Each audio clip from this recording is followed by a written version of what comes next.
If you want a portable speaker that sits clean on your desk but packs enough power to fill an entire room, the JBL Charge is usually top of mind.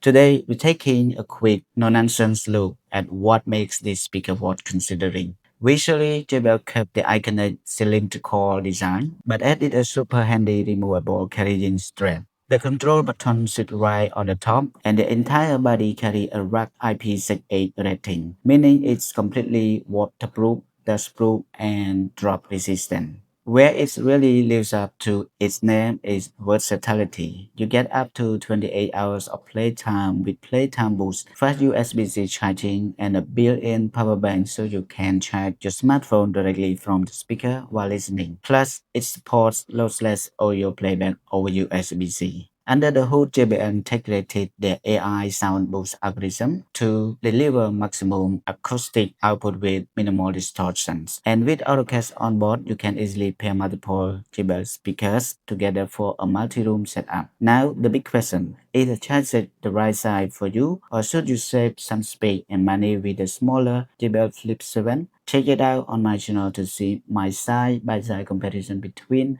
the Charge and the Flip 7.